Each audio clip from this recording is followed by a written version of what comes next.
Bismillahirrahmanirrahim. Melanjutkan pengajian yang tadi malam tentang larangan melakukan al-manni wal adha. Artinya tidak boleh mengungkit-ungkit ya, dan menyakiti orang dengan pemberian. Dilanjutkan kemudian, orang mengungkit-ungkit itu atau menyakiti itu sebabnya dua hal.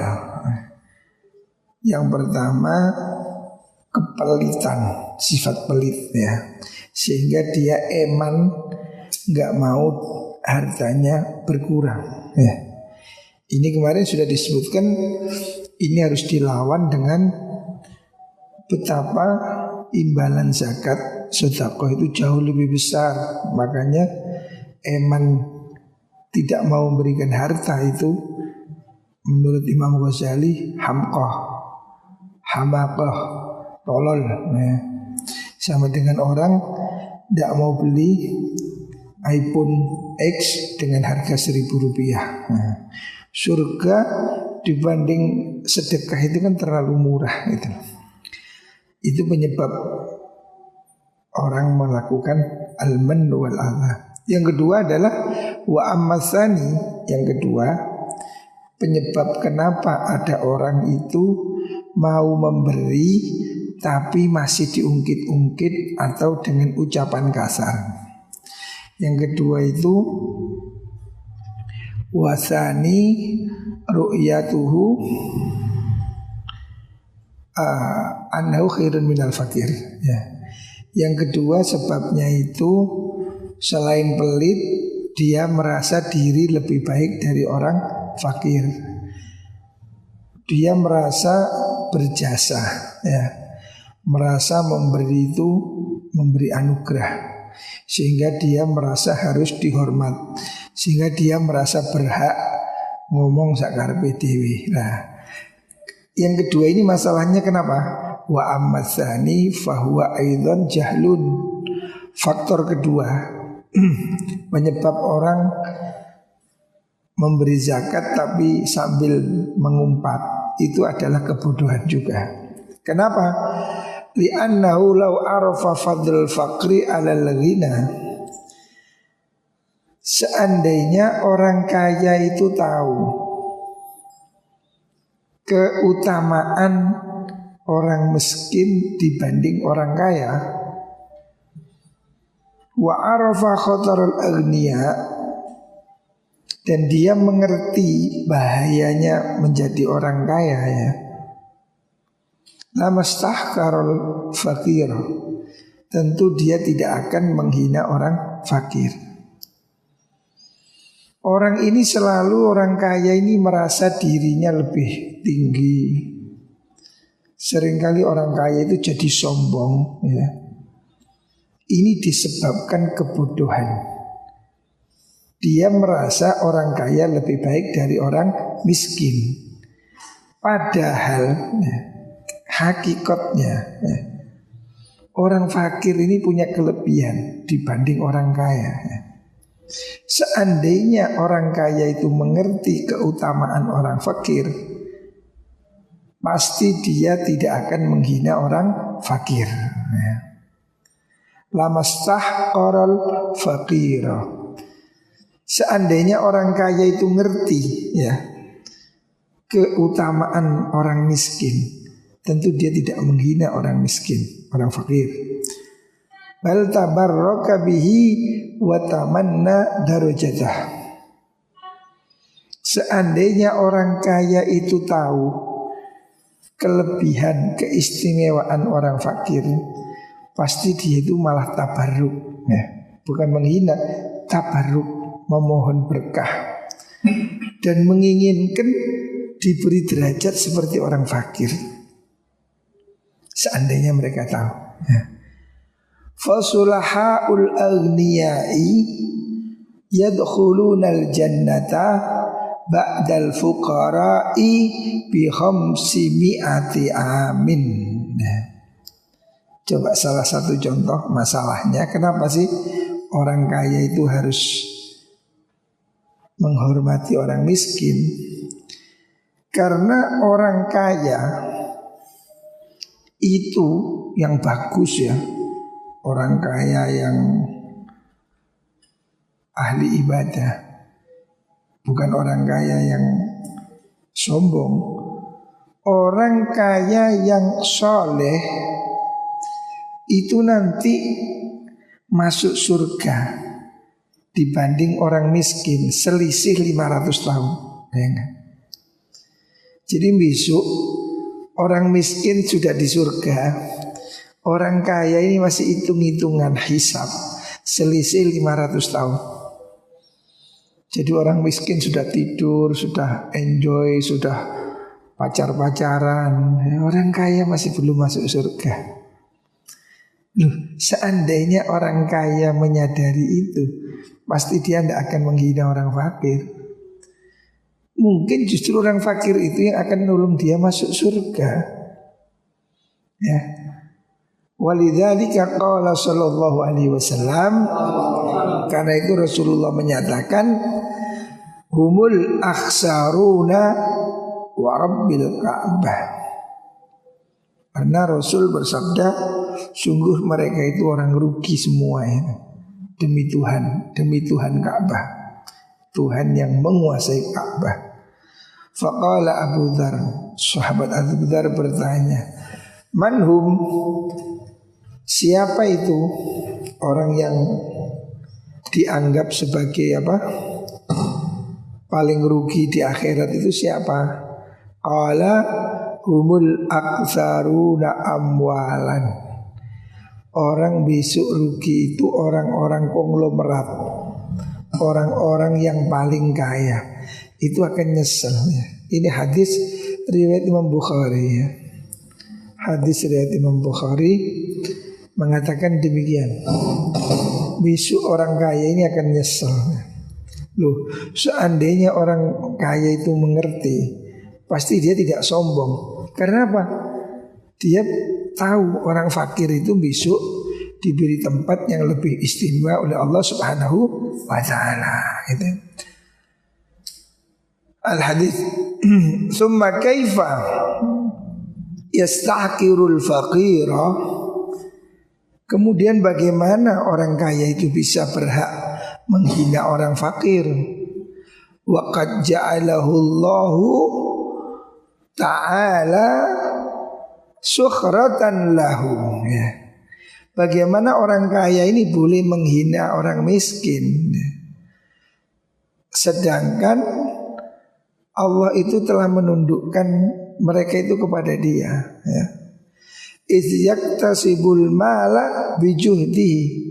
Sebab orang kaya itu kan karena ada kuli. Orang kaya itu kan gak macul sendiri toh. Orang kaya itu bisa kaya karena dia punya karyawan, karena dia punya buruh. Coba pegawai BCA kompak berhenti, macet BCA. Ayo, kalau pabrik rokok gudang garam 70.000 karyawannya total berhenti. Emang mau bisa direkturnya ngelinting dewek, nyupir truk dewek? Nggak bisa. Jadi orang kaya ini jangan sombong. Sebab kamu kaya ini berkah Allah menundukkan hati orang miskin kepadamu. Buruh, patuh, mau kerja pagi sore, itu kan anugerah Allah. Seandainya nggak ada orang mau jadi buruh, ayo pikiran. Tidak ada orang mau jadi buruh. Apakah gudang garam bisa produksi? Tidak bisa. Apakah bank BRI bisa buka? Kalau nggak ada buruh, nggak bisa. Bosnya suruh nyupir, suruh nyapu, suruh ngepel, ngosok WC, nggak bisa. Orang kaya itu menjadi nikmat hidupnya karena punya pembantu, punya buruh. Allah sudah lulutkan hati buruh itu kepada dia, gitu loh. Dengan begitu dia menjadi kaya karena upaya mereka itulah para karyawan. Wa yastaksiru minhu, dan dia memperbanyak harta dari situ. Konsumen juga orang miskin, ya kan? Wa yastaidu fi hifdhihi limigdaril hajah, dan dia menyimpan, menjaganya sesuai kebutuhannya. Waqad ulzima ayyusallima ilal faqiri qadra hajati. Allah itu mewajibkan, ya, mereka hanya diwajibkan menyerahkan pada orang fakir cuma sedikit saja, ya. Kan Allah ini tidak seperti komunis.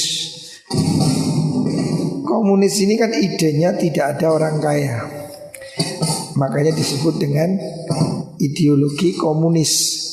Komunal, semua milik bersama. Miskin kaya tidak ada. Itu ide komunis. Tapi di mana ide komunis hari ini, di mana yang berhasil? Tidak ada. Soviet runtuh, Cina sudah jadi kapitalis, ya. Ide komunis itu tidak bisa. Komunis itu kepinginnya tidak ada pertentangan kelas, tidak ada kelas miskin dan kaya. Jadi ide komunis itu ingin begitu. Jadi orang kaya tidak boleh nindas yang miskin. Jadi kere kabeh. Ya gimana? Komunisme itu tidak mungkin nyalai kodrat. Sebab Allah itu sudah mengatakan faddala ba'dahum ala ba'd. Allah memang beri keistimewaan satu dengan yang lain. Lalu kuwabe jadi kuli, ya kan manajer nggak ada yang ngatur. Untuk kuwabe manajer kan buruh tuting-tuting kabeh, tidak jalan sebuah usaha. Makanya ini harus berbagi peran. Allah memberi ke orang kaya itu kemampuan manajerial. Allah beri dia kecerdasan sehingga dia punya ide yang lebih hebat. Dan Allah tundukkan orang miskin jadi pelayan dia, jadi pembantunya, jadi buruhnya, jadi kulinya, ya. Maka Allah memberi tugas bagi orang kaya supaya mau berbagi dengan yang miskin, gitu. Karena kalau disamakan kaya semua ya nggak bisa, miskin semua juga nggak bisa, ya. Ide komunis itu kan kepingin semua milik bersama. Tapi di mana ada? Nggak ada, ya. Nggak mungkin terjadi, gitu. Wa yakufa anul fadila alladhi yadurruhu law sullima ilaih. Allah juga menahan, ya jangan diberikan semua. Karena orang miskin ini kalau diberi semua juga bahaya. Karena orang miskin ini kalau diberi, nafsunya ini nafsu belanja, bukan nafsu investasi. Seandainya orang miskin itu ya kasih duit 100 juta, ya mungkin tidak sampai sebulan habis. Karena dia langsung beli rumah, beli sepeda motor, beli handphone, kulkas lengkap, meni melarat mana ditoli kulkas sepeda gitu, ya. Orang miskin ini konsumtif. Makanya Allah memang menakdirkan begitu. Ada yang kaya, ada yang miskin. Dan yang kaya itu tidak disuruh berikan semua, hanya sebagian kecil, persentase 2,5%. Fal ghaniyu mustahdamun lisa'i fi rizqil fakir. Orang kaya itu diutamakan, dilayani supaya dia mau membantu rezekinya orang fakir. Wa yatamayyazu alaihi bit taqalludil madzalim, ya. Dan ini dia berbeda dengan yang fakir itu, dengan dia menghadapi beberapa kezoliman, ya. Kan orang kaya ini risikonya lebih besar, ya. Orang miskin seperti musim sekarang ini, orang miskin mungkin lebih santai, nggak takut dibegal, nggak takut dirampok, ya. Nggak banyak yang malak, ini gak dia apa-apa. Tapi orang kaya, wah gini ini ketakutan ada maling, ketakutan rampok, wah banyak ketakutan. Dan banyak pungli-pungli, didatangi ini, didatangi itu, ya. Wal tizamil masyak, orang kaya itu menanggung beban yang lebih berat. Makanya Allah beri dia lebih banyak, ya. Wa khirasatil fudala ila ayyamut, dan dia harus menjaga kelebihan-kelebihan itu sampai dia mati. Orang punya harta itu kan terus dia harus menjaga dirinya ya. Menjaga ekonomi, menjaga bisnisnya ya. Fayaqulu ada'u. Kalau enggak dia akan diterkam oleh lawannya. Dan bisnis ini terus bertarung terus menerus. Nah, disinilah keadilan Allah ya.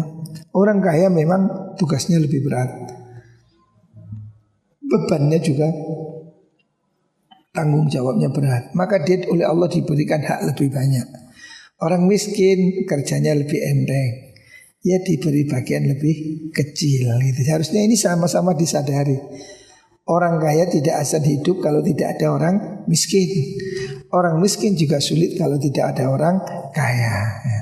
Faidan, nah kalau sudah begini kamu sadari, mahma intafat al-karoha, kalau sudah tidak ada kebencian, ketidaksukaan, watabat dalat bisururi wal farah, kebencian memberi diganti dengan kebahagiaan, sukacita, bitaufiqillahi lahu, karena atas pertolongan Allah kepada dia, fi adail wajib, dalam menjalankan kewajiban, wa taqbidihi lil fakir, dan menyerahkan harta pada orang fakir, hatta yukhallisahu an ahdatihi biqabulihi minhu. Kalau orang kaya itu memang merasa zakat itu kewajiban ya, sebab dia sudah dilayani orang miskin, dia jadi kaya itu karena bantuan yang miskin, tenaga yang miskin, maka dia senang hati mau berbagi gitu ya. Dan dia menjadi menyerahkan itu senang hati ya. Justru dia bangga kalau bisa menolong. Karena apa? Ini kerjasama. Intafal adha wa taubihu wa taqtibul wajh. Kalau orang kaya ini punya kesadaran seperti ini, maka hilang sifat mengumpatnya, akan hilang. Dia akan memberikan hartanya secara suka rela, dengan senyum ya. Karena orang kaya merasa bahagia dengan berbagi, bukan lagi sebagai beban gitu. Kalau orang ini zakat sebagai beban, dia pasti menyerahkannya dengan tidak nyaman. Makanya sambil bentak, sambil merendahkan ya. Tapi kalau dia menyadari bahwa zakat itu sesungguhnya menyucikan dirinya, menyucikan hartanya, ya, membersihkan dari sifat pelit, ya, membuat dia akan semakin bertambah, membuat dia semakin dicintai Allah.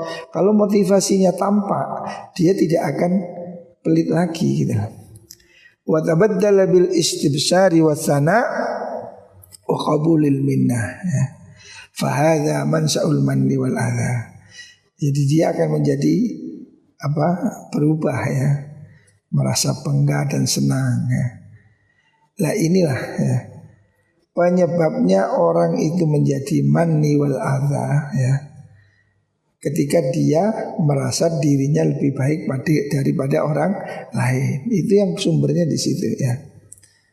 Tetapi kalau dia itu merasa memberi itu justru adalah nikmat, kebahagiaan, bisa menolong orang, bisa memberi orang, karena itu membersihkan dirinya sendiri, maka dia akan hilang kebenciannya ya. Jadi dua hal ini penyebab orang memberi tapi dengan memaki.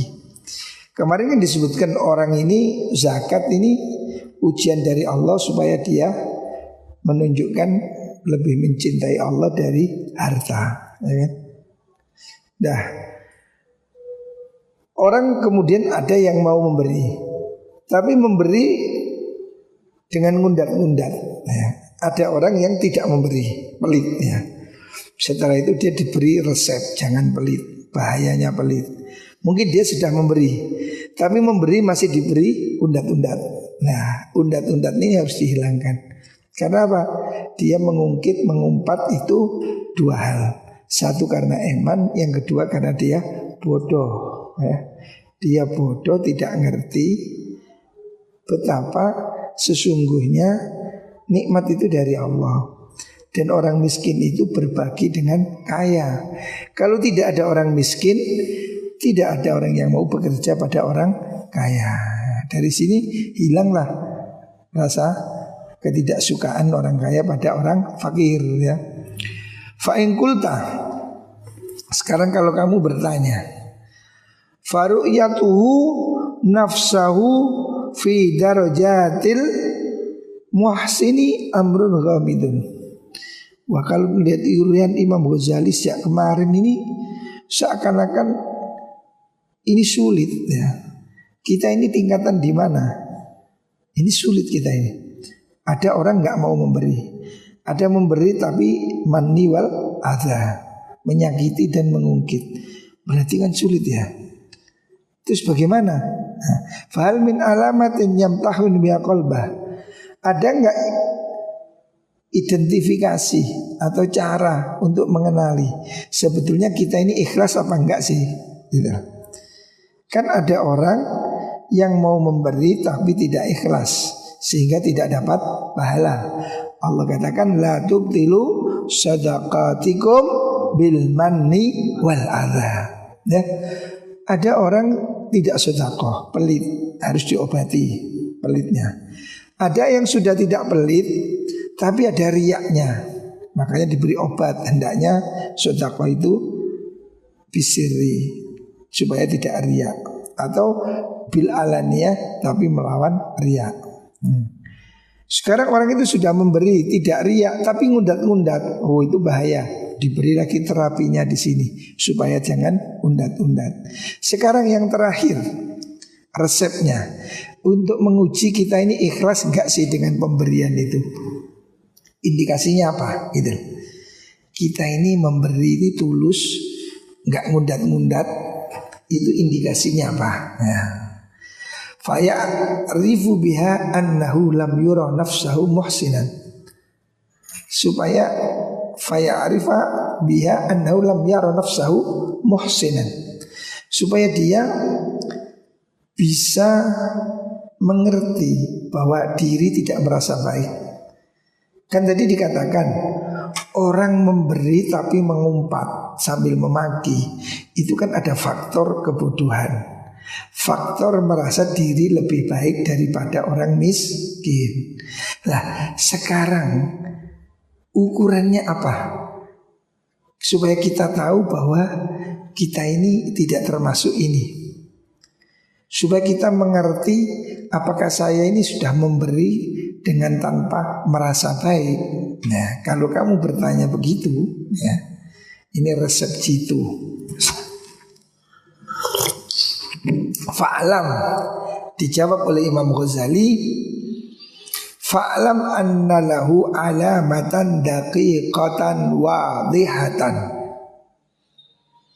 Ketahuilah bahwa untuk mengetahui apakah amalmu itu ikhlas, memberi tanpa memaki, tanpa merasa diri lebih baik, itu ada indikatornya yang jelas, yang tersembunyi tapi jelas ya.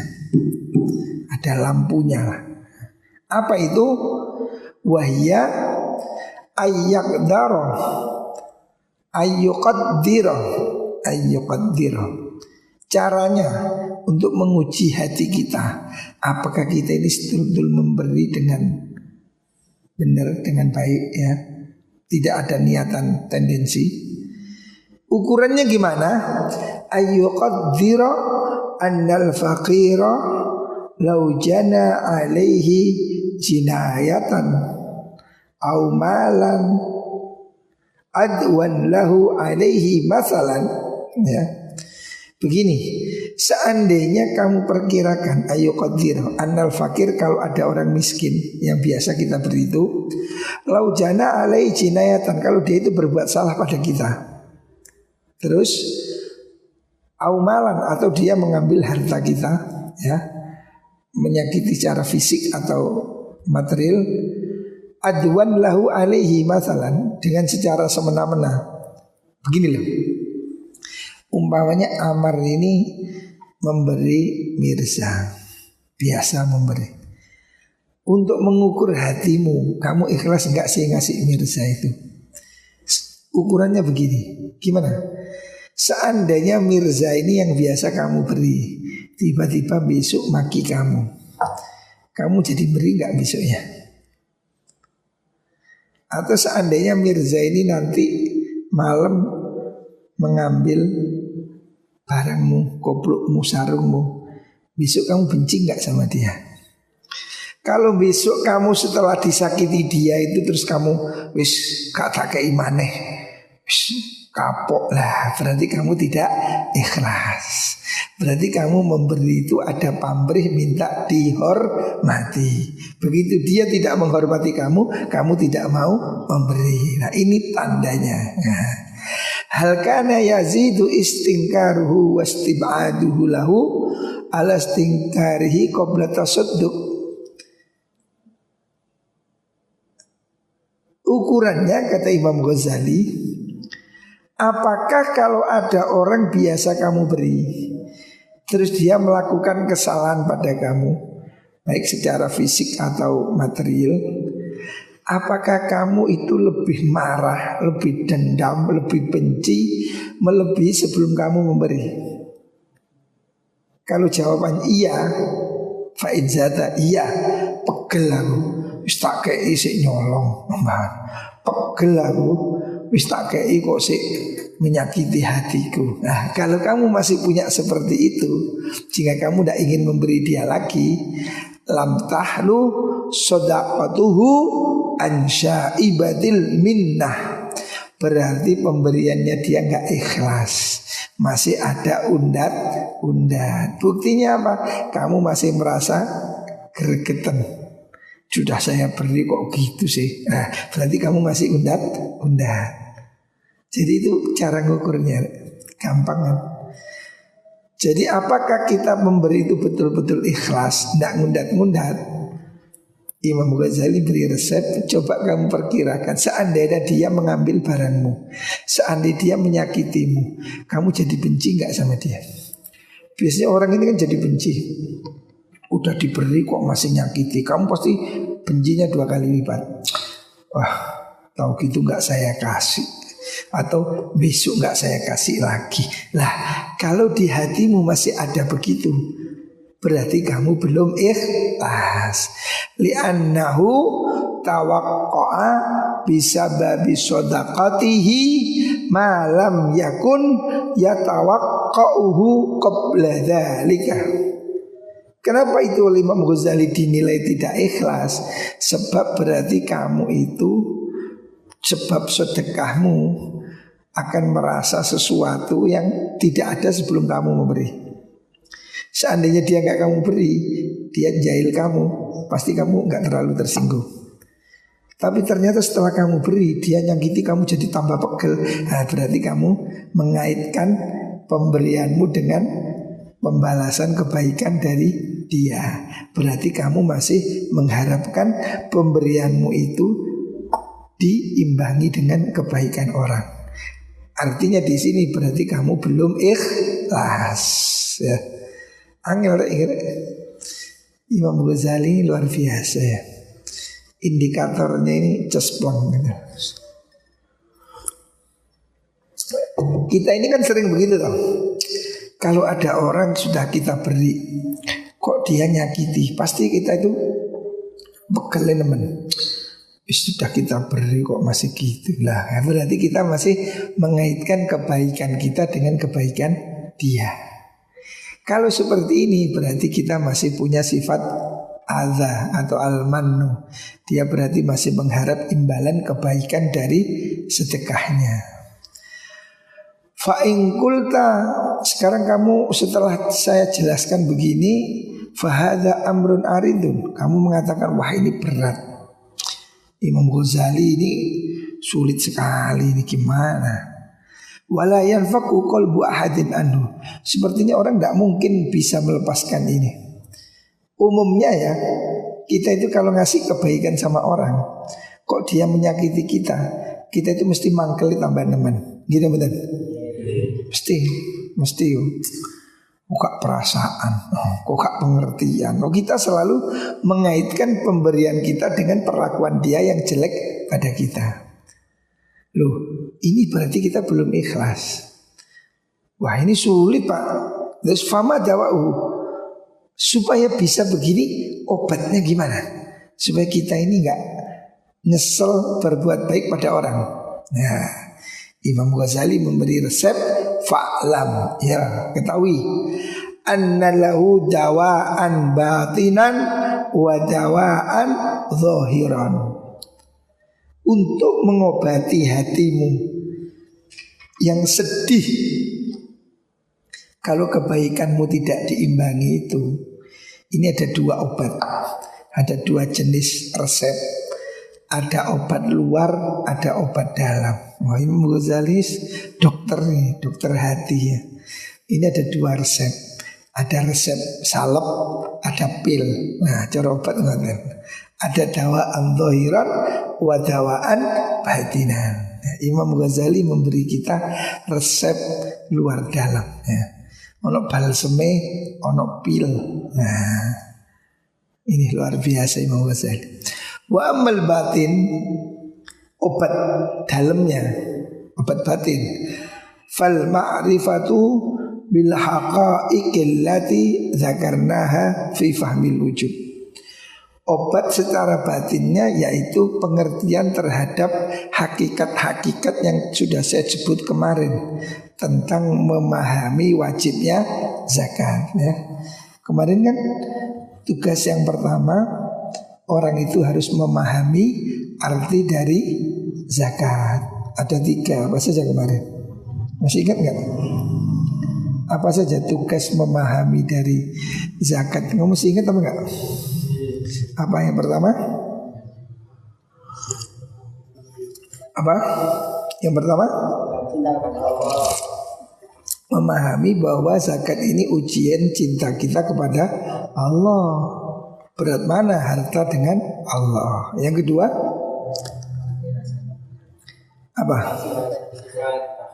Menghilangkan sifat bakhil ya. Bakhil ini kan penyakit yang menghancurkan. Yang ketiga? Mensyukuri nikmat Allah. Itu yang harus difahami supaya kita tidak jadi pelit dan mengundat-undat. Karena apa? Tujuan zakat itu untuk kebaikan kita sendiri. Masa bodoh lah orang yang kita beri mau baik atau enggak baik. Karena tujuan kita berzakat itu untuk kepada diri kita sendiri. 1 untuk membuktikan cinta kita kepada Allah. 2 untuk menghilangkan penyakit bakhil dari diri kita yang itu berbahaya. Yang ketiga kita niat syukur nikmat pada Allah Subhanahu wa ta'ala. Kan tidak ada urusan sama yang diberi mau sopan atau mau enggak sopan. Nah, ini yang pertama resepnya ya. Wa annal faqira huwal muhsinu ilal ghaniyyi fi tadhirihi bil qabul. Selanjutnya resepnya itu adalah fahami bahwa orang fakir itu sebetulnya orang yang berbuat baik. Pada siapa? Pada orang kaya. Kenapa? Sebab dia mau menerima. Ya. Jadi kalau menurut Imam Ghazali, kita ini tidak perlu terima kasih dari orang fakir. Orang kaya yang memberi ini jangan merasa punya jasa pada orang fakir. Justru orang kaya ini yang harus berterima kasih sudah diterima zakatnya oleh orang fakir. Kenapa? Karena seandainya nggak ada orang fakir, dia kan kesulitan menjalankan perintah Allah suruh zakat. Nggak ada orang fakir, mau diberikan siapa? Ya. Maka menurut Imam Ghazali, orang kaya kalau kamu memberi orang miskin, jangan berharap terima kasih dari orang miskin, ya itu salah. Justru kamu yang harus terima kasih pada orang miskin. Sebab orang miskin ini melepaskan kewajiban kita. Kalau kita wajib zakat, nggak ada orang miskin, kan kita punya tanggungan. Diberikan siapa ya? Kan kita jadi masih punya beban. Sementara orang miskin itu menolong kita supaya beban saya diambil. Jadi orang fakir itu sebetulnya mengambil beban.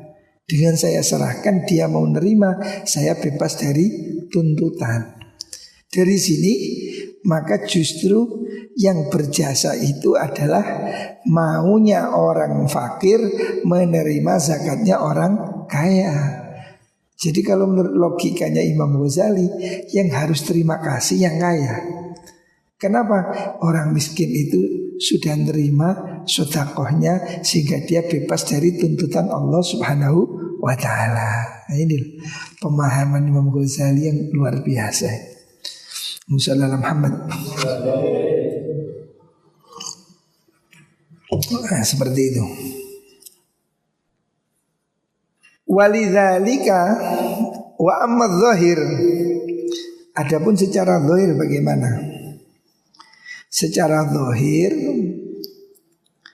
fal a'mal allati yata'ataha muqallidul minnah, ya, fa innal af'al allati tasduru anil akhlaq tasbihul quluba bil akhlaq kama sayati asra fi sadr akhir minal kitab. Begini, bahwasanya yang secara zahir, kenapa kita ini tidak boleh merasa lebih baik dari orang miskin? Secara batin ilmu seperti itu. Secara zahirnya apa? Sesungguhnya pekerjaan yang kita lakukan itu harusnya mengundang terima kasih kita kepada dia, ya. Sebab perbuatan itu yang keluar dari akhlak itu akan mencerminkan hati menjadi baik, ya. Itu nanti akan disebutkan penjelasan lebih lanjut, ya. Contohnya begini, walidzalik kana ba'dhum yad'u shadaqah baina yadil fakir wa yamassilu qa'iman baina yadayhi yas'alu qabulaha. Karena orang ini harus merasa orang fakir itu yang berjasa, yang harus kita terima kasih.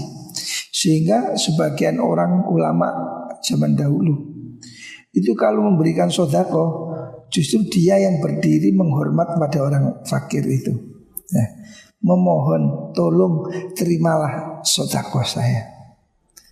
Jadi dia yang menempatkan diri pada posisi butuh hartanya diterima sedekahnya. Hatta yakuna huwa fi suratis sa'ilin, sehingga seakan yang meminta ini justru yang kaya. Yang kaya ini mohon pada orang miskin, tolong terimalah zakat saya. Karena apa? Dengan diterima itu dia akan dapat pahala, dia bebas dari tuntutan, dan dia akan ditambah nikmat oleh Allah Subhanahu wa ta'ala. Wa huwa yastas'iru ma'adzalika, dengan begitu dia merasa karahiyatan rad law rudda alaih. Maka dia itu akan sangat merasa tidak senang kalau pemberiannya tidak diterima. Jadi caranya demikian, supaya kita tidak menghina penerima. Kita yang justru harus merasa butuh kepada mereka, gitu maksudnya, ya. Perbuatan orang fakir mau menerima zakat kita itu sesungguhnya mulia. Karena apa? Kalau dia tidak mau menerima, kita kan punya tanggungan, ya. Kita nggak dapat pahala, kita punya kewajiban. Makanya kita yang harus berterima kasih pada orang fakir, ya. Jadi Imam Ghazali menyarankan begitu, ya, supaya orang fakir menerima itu dianggap sebagai sebuah budi luhur. Kenapa dia masih mau menerima? Seandainya tidak ada orang fakir, kita kan sulit mau beri zakat pada siapa. Nah gitu loh. Karena itu orang dahulu ada yang sampai cara memberikan pada orang miskin itu seperti orang ngemis. Jadi kita mohon, tolong terimalah zakat saya. Jadi yang memberi itu yang mohon, supaya orang miskin mau menerima. Karena dia memposisikan apa? Memposisikan orang fakir itu sebagai penyelamat dia. Kalau dia tidak mau menerima, maka dia punya tanggungan kewajiban itu di depan Allah Subhanahu wa ta'ala. Wa kana ba'duhum yabsudu kaffahu liya'khudhal faqiru min kaffihi. Ada lagi ulama zaman dahulu itu yang ingin menghargai orang fakir ya. Dia itu memberinya tidak diberikan begini, tapi dia memberikannya itu dengan tangan terbuka begini, supaya orang fakir itu ngambil dari atas. Kan ada hadis al yadul ulya khairun minal yadis sufla. Seakan dia yang ngemis, tolong terimalah zakat saya. Jadi memberikannya dengan menengadah, sehingga orang fakirnya yang posisinya lebih tinggi. Kita kan biasanya memberikannya kan begini, orang fakir yang lebih rendah. Nah, ada ulama yang berusaha menghargai orang fakir itu sedemikian, sampai cara dia menyerahkan harta itu dengan dia memohon, tolong terimalah zakat saya ya, supaya tangannya orang fakir itu ada di posisi atas. Wa kanat Aisyah, dan ini dilakukan oleh Sayyidah Aisyah As-Siddiqah radhiyallahu anha wa Ummu Salamah radhiyallahu anha. Idza arsalata ma'rufan ila faqirin. Ummul Mukminin Sayyidah Aisyah, Sayyidah Ummu Salamah kalau memberikan sedekah pada orang fakir ya. Ini contoh istri Nabi yang beri contoh ya. Pasti ini karena didikannya Kanjeng Nabi. Sayyidah Aisyah itu kalau mau memberi orang fakir, mau dikasih uang umpamanya, dia nggak ngasih amplop. Wah, contoh. Sayyidah Aisyah itu kalau mau memberi orang miskin sebuah amplop, dia itu berpesan kepada pembantu yang ngantar itu. Pesannya gimana ya? Pesannya qalata lir rasul, keduanya mengatakan pada utusannya, utusan yang akan menyerahkan sedekah itu, dia katakan ihfal ma yad'u bihi. Kamu hafalkan apa yang orang fakir itu doakan. Berdoa dengan apa? Nah, maksudnya gimana? Sumaka nata taruddani alaihi misla qauli. Kemudian beliau menjawab seperti yang dia ucapkan. Begini ya. Biasanya orang fakir itu kalau diberikan doakan. Ini ya. Hanya saya ngirim amplop, misal Mirza, saya suruh saya antarkan ini ke Mbok Rondo. Nanti ini contoh Sayyidah Aisyah mengatakan dia berdoa apa, hafalkan. Untuk apa? Supaya saya doakan dia seperti itu. Umpamanya setelah Mirza nyerahkan ini ke Mbok Rondo bilang begini, semoga Ibu Aisyah panjang umur, sehat walafiat. Nah, harus dihafalkan dulu ini. Nanti dia lapor pada Aisyah. Aisyah, Nyai, dia mendoakan Anda panjang umur, sehat walafiat. Maka Sayyidah Aisyah mendoakan yang sama. Ya, sama. Semoga dia panjang umur, sehat walafiat. Kenapa? Supaya sedekahnya ini tidak ditukar dengan doa, gitu. Kita ini kan sekarang nggak begitu toh. Ngekei mbek Bu tak iyo jungakno aku selamat ya nggih ngono. Ngekei mbek njaluk ijol donga. Ini menurut Sayyidah Aisyah enggak ikhlas. Wong ngekei tapi kamu minta balasan doa ya. Kita kan biasa begitu toh. Beri orang miskin. Niki Bu, oh nggih mugi anu sehat nggih matur suwun. Berarti doa kita, sedekah kita sudah ditukar dengan doa. Sayyidah Aisyah enggak mau. Jadi kalau ada orang diberi dia mendoakan, beliau mendoakan orang itu persis. Maka dia mendoakan semoga panjang umur, sehat walafiat, banyak rezeki. Maka Aisyah akan mengatakan yang sama. Ya semoga penerimanya itu sehat, panjang umur, banyak rezeki. Supaya apa? Doa dia dibalas dengan doa. Sehingga sedekahnya ini murni, tidak ditukar dengan doa. Bayangkan ya, ikhlasnya sampai segitu. Kita mah kadang malah kepingin bisa didoakan ya. Ummu Salamah Muhammad wa taqulani ma hadza bidzaka hatta tahlusa lana sadaqatuna. Kenapa Sayyidah Aisyah dan Ummu Salamah kok mencatat doanya penerima zakatnya itu? Alasannya supaya doa dia saya imbangi dengan doa saya, sehingga sedekah saya ini murni untuk dia, tidak ada imbalannya doa. Jadi dia nggak mau sedekahnya ini ditukar dengan doa. Makanya doanya penerima dibalas doa, sehingga sedekahnya ini tidak ada pamrih apa-apa, walaupun cuma doa. Masya Allah ya, luar biasa ini. Kita nggak sejenis ini sih. Ini Sayyidah Aisyah ya,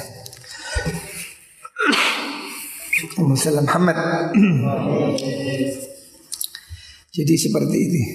Fakanu la yatawaqqauna du'a, mereka tidak mengharapkan imbalan doa, li'annahu syibhul mukafaah, karena memberi dengan minta imbalan didoakan oleh orang yang diberi itu seakan-akan tukar menukar. Jadi enggak ikhlas. Wa kanu yuqabiluna du'a bimithlihi. Makanya mereka itu kalau memberi, yang diberi mendoakan, dia balas doakan juga, supaya doa ketemu doa, sedekahnya ini tidak ada imbalan apa-apa, betul-betul lillahi ta'ala. Wa hakadha fa'ala Umar bin Al-Khattab wa ibnuhu Abdullah radhiyallahu anhuma.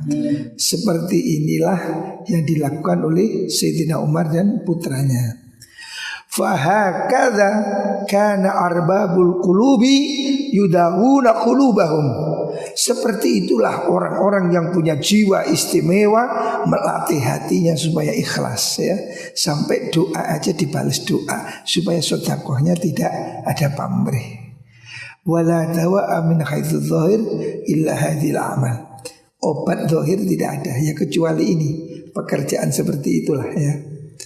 Ini yang menunjukkan penghormatan itu adalah ala tadallul wa tawadhu wa qabulil minnah. Perbuatan memberi itu diimbangi dengan seperti memohon, penghormatan, untuk menunjukkan sikap tawadhu dan merasa terima kasih, qabulul minnah, merasa diberi penghargaan, bahwa orang kaya itu berterima kasih kepada orang miskin yang telah mau menerima sedekahnya ya. Wa min haitsul batin al ma'arif alladzi dzakarna. Secara batin ya yang sesuai yang sudah kita sebutkan kemarin. Hadza min haitsul amal. Ini dari segi amal, wa dzaka min haitsul ilm, yang pemahaman itu dari segi ilmu. Wala yu'alajul qalbu illa bima'junil ilmi wal amal. Memang penyakit hati ini sulit, tidak bisa disembuhkan kecuali dengan ma'jun. Ma'jun itu jamu, campuran antara ilmu dan amal. Nah, itu tadi ilmunya kita menyadari makna wajibnya zakat, amalnya merendahkan diri, menghormati orang miskin sebagai terima kasih karena dia telah menerima sedekah kita. Nah, wah ini tidak ada yang sedahsyat ini penjelasan tentang zakat seperti Imam Ghazali. Ini pemahaman yang indah ya, kalau kita pahami luar biasa. Moga-moga Allah memberi kita hati yang ikhlas, rezeki yang berkah. Moga-moga bisa bersedekah, berzakat dengan cara yang sebaik-baiknya. Amin Allahumma amin.